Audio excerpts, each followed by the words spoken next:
Hello everyone, welcome back to Almighty Blues FC, a fan channel for all to see. Well, I certainly look very happy, right? Of course I have to be. It is a Chelsea win after all, a Chelsea win at Stamford Bridge, a great comeback win at that, and that is something that as a Chelsea fan I am proud. Yes, it was just against Southampton, but we will talk about it. A great dramatic, match, not helped by the referee in a way, and that's something debatable, but at the end of the day this was a great performance, a positive night for sure, and I had to come back and discuss with you and just react what I feel about every important moment in the game, right? As in lots to talk about, so we will get into it, but before that, smash that like button as well as subscribe if you haven't. Yes, it is just a couple of buttons. I hope you don't mind. Moreover, we are coming up with a lot more content, as you can see, and if you like that and if you can see, we are definitely bringing something different, certainly smash that like and subscribe, and do not forget, press that bell notification icon, because as I said, we are coming with a lot more content and will certainly not be disappointed, I can assure you that. But getting into it, well, it was obviously a very bad week that we had last week, and Thomas Tuchel had to kind of change tactics somewhere, and that is what exactly he did. I'm not sure about tactics, but at least in personnel, it was very clear. He made 5 changes. I know he's think command Tuchel, but 5 changes were still a lot, and I think he got in Ben Chilwell, deservedly so. We call it an Almighty Blues FC. Mason Mount surprisingly did not start, but he was named on the bench. And the main guy, Ruben Loftus-Cheek, the person who's been on form like the last week or so, deserved his start for sure. Callum Hudson-Odoi. Now, the interesting part was when the team sheet was announced, we were wondering if Callum Hudson-Odoi will play wing back or in his preferred attacking role. Yes, he was playing in his attacking role, and that is great to see. And a couple of other changes as well. Timo Werner was playing, yes. Kai Havertz and Hakim Ziyech both were dropped to the bench, and Trevor Chalobah was playing instead of Christensen. That is something that I also expected because of the rotation expected, these players have had so many games and they looked tired against Juventus. It was clear to see. But how did the game begin? That is the main point. We started on the front foot. That is something that we have not done in the first half of games, and kudos to the management and the team to do that. Great front foot beginning, and right in the 9th minute, we got a great corner, and Chilwell, yes, Chilwell was taking corners this game, I must say, fantastic corners, on the ball, definitely, and it was flicked by none other than Ruben Loftus-Cheek to the far post where Chalobah was waiting, and he headed it in for his second goal, I think, for Chelsea. Absolutely fantastic time that he's having. I know it's just a dream come true for him, and that was clear that we are going for the kill early this time, 1-0 very early on. But then what happened? Yes, we continued domination. In fact, we had a couple of good chances, but strangely, Southampton against the run of play got a chance. I think Walcott played in James Ward-Prowse, who got a great volley in, but it was just off the mark. I think slightly wide to the goal. I think Mendy was anyway there, but yeah, great attempt that.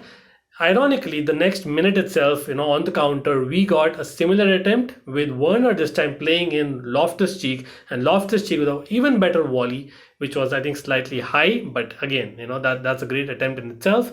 And then, then a lot of things happened, because I believe, we probably should have, scored. Having said that, I think talking about Loftus-Cheek, this guy is fantastic. Loftus-Cheek is something else, and he is, definitely giving me vibes of what form he showed in the Hiddink. Yes, not many people remember that, as well as, more importantly, Sarri. And right in central midfield is where he is probably able to dictate the game even more so, as in, not a number 10. For me, he should play there and continue there, because him and Kovacic, what a partnership.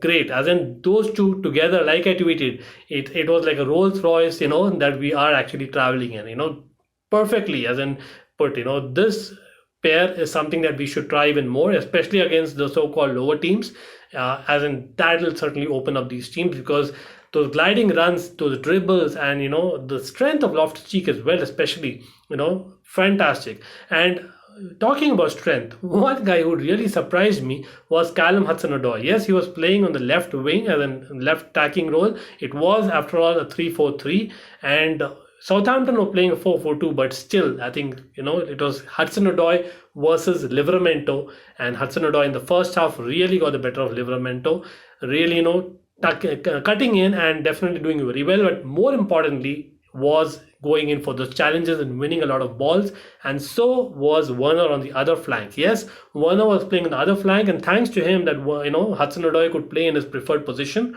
But Werner on the other flank was absolutely great in terms of the runs that he makes, the through balls that midfielders could play to him, something that we really did well. Yes, he wasn't able to dribble past their left back, that is Kyle Walker-Pieters, much, but after all, he did a fantastic job. But then what happened? Yes, I think it was in the 36th minute. Yes, I just made some notes, and definitely it helps because Rudiger, how could I forget him? This was Antonio Cruyff Rudiger. Perfectly. He really thinks that he's a left winger. I believe that. This guy was probably a left winger in his previous life or something like that. This guy, went past a couple of players and almost like was about to score again, like the Champions League game against Zenit, if I remember right. But he, played a pass through to Lukaku. Yes, Lukaku, who was, among, I think, not many others, really quiet in this game. But for me, as in that through pass and that run by Rudiger was fantastic, only for Lukaku to be offside and that goal to be disallowed. But nevertheless, I think, we moved on from that. And I think the talking point of the first half, the real talking point of the first half, as in, again, people in the chat, do comment. For me, it was certainly something very controversial. I'm sure as a Chelsea fan, most of you will agree, but even non-Chelsea fans, like, it was in the 41st minute, we got a genuine awesome goal for me. I think Azpilicueta won the ball against Kyle Walker-Peters, and then he, I think crossed the ball and somehow reached to Hudson-Odoi. Hudson-Odoi then again crossed back, a great cross at that, and Timo Werner was right in front of goal and headed it in. Reminded me of that goal against Real Madrid. But again, for me, it was a clear goal. VAR turned it down. I think they recommended Atkinson to take a look at what it was, but Atkinson decided to overturn it. I don't know why. Like, I understand when it's clear and obvious, you overturn it. But for me, if you see a foul or non-foul in slow motion, it more or less looks like a foul. As in, it's obvious, right? It was super slow motion. As in, he hardly touched, I think, Kyle Walker-Peters. And that was really unfortunate and disallowed. But again, it was Atkinson, and Thomas Tuchel was really livid with that. And I don't know, people in the chat, you have to tell me that whether you believe that this was really a deserved non-goal. But for me, it was certainly a goal. Like, we are definitely not getting the rub of the green when it comes to these kind of decisions. But then the second half obviously began. We were still kind of on the front foot, but I think around the 50th minute we could see that Southampton are actually taking the game as well. And yes, they had switched to 5 at the back, but now in the second half they were attacking a lot more, and that's where we saw Livramento, the ex-Chelsea man, or probably the future Chelsea man, playing very well on the right flank. And I think he dribbled past Chilwell, and Chilwell, it clearly showed that match practice, that sharpness, that confidence was kind of missing. He went in for the tackle early and fouled Livramento. Clear penalty, as in, I won't debate that. Atkinson, as in, you're lucky this time, but yes. It was James Ward-Prowse, one of the best set-piece takers, definitely, no doubt. He scored the penalty, and Mendy, not good at penalties, I must say. But anyway, it was 1-1, and it was about an hour mark, and we were still 1-1. And again, I was thinking, maybe the decision in the first half, if it had gone in our favor, which we should have gone, you never know. It might be a different game altogether, because then I was seeing Southampton getting a lot of confidence. But, that's when, probably, I think Thomas Tuchel decided it's time to make a change. I thought we'll probably go much more attacking. But strangely, I saw Kovacic, being taken off, as well as, I believe, Callum Hudson-Odoi around the 65th to 70th minute mark. And for me, as I said, in the first half, Kovacic, along with Loftus-Cheek and Hudson-Odoi, were the players of the first half, like, so as to speak. Even in the second half, like, those runs, and he was probably much more creative compared to the others. So I was surprised by that, I must say. But coming on, obviously, was Mason Mount, and same goes for Callum Hudson-Odoi. Yes, in the second half, he kind of lost the ball a couple of times, and that may have prompted that change, and of course the goal that Southampton scored. So I don't know, people in the chat, do you think that it was fair to take off Kovacic at that point? As in, I was wondering, like, why don't we take off Azpilicueta and then get Callum play on the wing and go all out attack, right? But that is one way. Or maybe even Timo Werner, who yes was making great runs but wasn't able to dribble past, and most of his kicks or shots were going off as a corner, wasn't really shots on target. So those were my thoughts, but I don't know. Comment below what you think.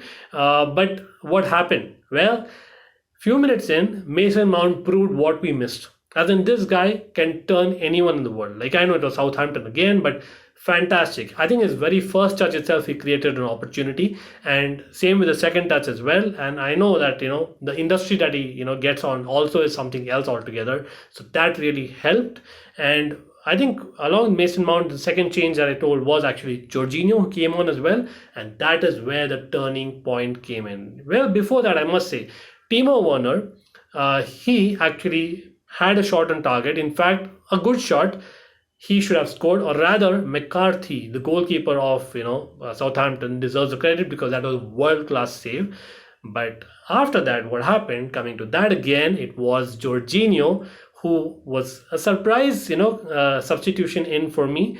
But him and Mendy kind of contributed to a sending off. Yes, it was a mixed night for James Ward-Prowse because he was sent off. Not initially, it was just a foul. Mendy kind of was about to lose the ball, and he just played in Jorginho in the very nth moment. And Jorginho, the man he is, just as in shielded the ball, and that's where James Ward-Prowse made a tackle from behind on his ankle. And it was first, I think, given as a yellow card and a free kick, but then VAR decided to turn it. Again, like, I have to be very honest and fair here. For me, it was kind of debatable, but I can definitely see why it was a red card, because that could have really, broken Jorginho's ankle, right? As in, that's how bad it was. But again, VAR, the super slow motions for me makes things look worse than it is. Again, comment below, what do you think? Again, I would be inclined to say that yes, it was a red card, but also I can understand to an extent that James Ward-Prowse did not really deserve it. But again, there might be disagreements there. But of course, I'll take it as a Chelsea fan, and that's something that I really, thought changed the game as well, because their midfield, yes, they made changes, but James Ward-Prowse is their man, right? So that's where things changed, and we also made another change. Well, talk about a change. Loftus-Cheek was taken off. Now, the first two changes itself I wasn't very happy about, to be very honest, because at that point we were still 1-1. I was expecting Havertz, Ziyech kind of people to come on, and maybe even Hudson-Odoi playing on the wings, but those were taken off, and Loftus-Cheek taken off after such a match that he had. Fantastic match. Barkley came on. Remember in midweek also he came on, but I thought, well, this is something that he's just kind of throwing things at the kitchen sink. But for me, Tuchel got it right. Thomas Tuchel knows his stuff. Respect to the man, because not only did the first two changes also were very crucial, this one as well. Why? Because Jorginho, well, he kind of made Southampton go to 10 men, not directly but indirectly, right? As in, that's because he was able to shield that ball. Maybe others would not have. The other one was obviously Mason Mount. As I said, brilliant. I think the player of the second half, the turns that he had, the shots that he had, 1-2s that he had. And of course, the third one, Barkley, because Barkley, as soon as he came on, won the ball for Azpilicueta, and Azpilicueta crossed in. Brilliant of the night, Azpilicueta, for crossing, I must say. Again, he kept on Azpilicueta, Tuchel, right? I called Azpilicueta to be possibly be subbed off, but he trusted our captain, which everyone should. And superb cross.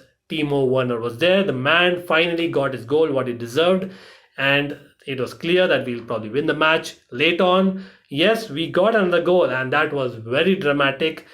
First, I think Lukaku, again, who had a poor night, for his standards, should have scored. He hit the post, I believe. Rebound came to Azpilicueta. Azpilicueta hit the bar, and I thought, well, that's luck. Maybe Southampton get a goal in the next moment. You never know, knowing a luck. But no, as the ball rebounded the third time to Ben Chilwell, who gave away the penalty to Livramento, remember? He volleyed it in, super world-class left volley, definitely. And McCarthy again saved, but it was just over the line, and the referee said it's a goal. Yes, Chelsea, it was 3-1. Ben Chilwell, mixed night. Ward-Prowse, mixed night. But for me, Loftus-Cheek, Kovacic, Hudson-Odoi, Timo Werner, who got the man of the match officially. Again, comment below who were your kind of players of the match. As in, for me, if I have to pick among these four and maybe even Aspilicueta, I have to say it was Loftus-Cheek. Well, he was probably on the pitch for the longest while, and I think I was noting down every mistake and good play like always, and he had the most points for me. And just the driving runs, as in the crowd was really getting geared up. Like, this guy is something else. Hopefully he keeps his form. Do you think he'll keep his form? As in, comment below, what do you think? Loftus-Cheek will remain as part of the first team, as part of the first 11 against such sides, especially when Kante comes back? Interesting, right? I think maybe Kante comes back, yes, but Loftus-Cheek, I think he'll play a lot more. Saul will not be so happy, but for me, Loftus-Cheek, had an impact, I think, midweek against Aston Villa, against Juventus, as well as right now against Southampton. And I think that's it. Barkley as well, definitely having an impact, but I think it's a win-win, right? At the end of the day, it is basically, we have won. I think we are on 16 points. I think we are on top of the table. Yes, we are on top of the table as I speak. Again, things might change, say tomorrow until Liverpool play Man City. But for now, we are top, and Man United dropped points yet again. So that's great. But a couple of quick stats, right? As in, trust me, like, we are really undermined. We have now scored 7 first half goals. That's the highest this Premier League season until now. Not only that, I think, we have basically not lost a game in 40 odd games at Stamford Bridge after getting a lead. That's some record, and hopefully we'll get on to those huge records as well. But yeah, as in, that's something that I just wanted to share with you. And again, any other comments that you have, feel free to share. But for me, certainly, it's a great way to get into that second international break, which I'm not really happy about, but it is what it is. So anyway, take care, guys. Smash that like button as well as subscribe, and share this link if you like it. We'll be back, of course, with the entire weekend review as well, hopefully, and trivia. Who am I? So stay tuned and press that bell icon. Take care. Peace. Up the Chels.